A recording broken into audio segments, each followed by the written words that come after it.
G'day Scrap Mechanics, this is Guardian Oz.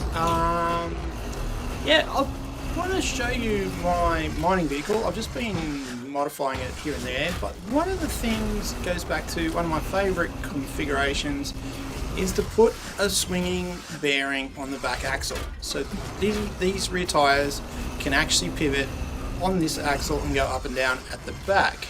But what I've also done is this container, the resource containers are attached via this bar, the bar here and the bar here, sorry, hang on, I'll point differently.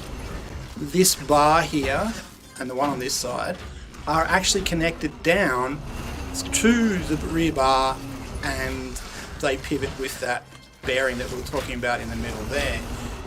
And the other feature that I've got on this particular vehicle is at the front in my controller to angle my mining bar.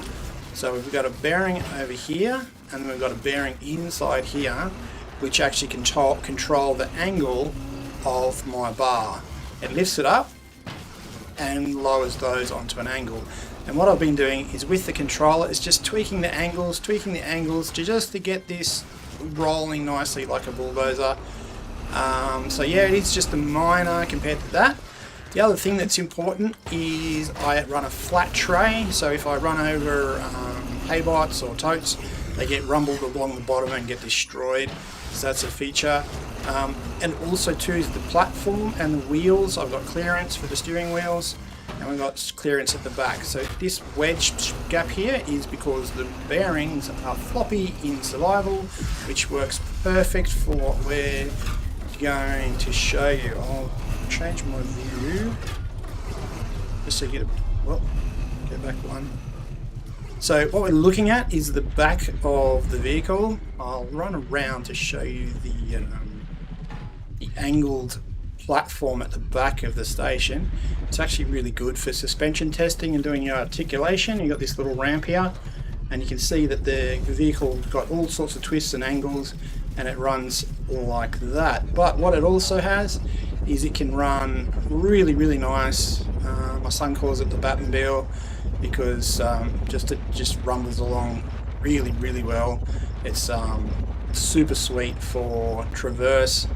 You can see I'm just ranking along no problem. Let's see if I can find a little node to destroy while we're doing a demo. I've got no idea. You can see there it didn't roll over. If I had him sitting on the forward deck connected to the suspensions, it would have just simply collapsed under weight.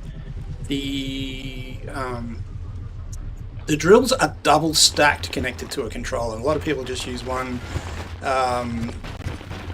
like one speed from the controller. It works a lot better when it's double stacked.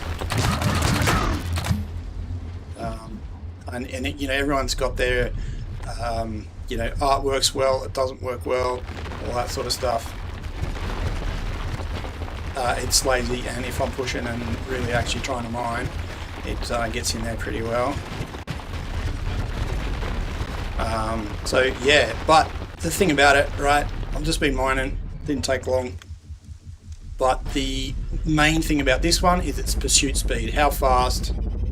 I got 4 crates on there, and I can go as far, like I've got the engines dialed down a little bit just for mining performance and fuel economy, but you can see it's absolute pleasure to drive. It's you know, it's not fully four-wheel drive, I mean from a trophy truck point of view, but it's agile enough. Yeah, so that's my mining truck at the moment. Once I get ready for upgrading, I'll do something else, but you can see that the clearance is set up so that we've got a good amount that we can get over different lumps. So you can see there we're not getting stalled on that angle from the thing. So anyway, catch you guys on the next one. Hope you enjoyed. That's what my truck is. I'll show you that quick angle bar for when we're bulldozing so we can scrape the angle. You can see there I've got it tuned just right to rub across the ground. Yeah, talk to you later. Bye.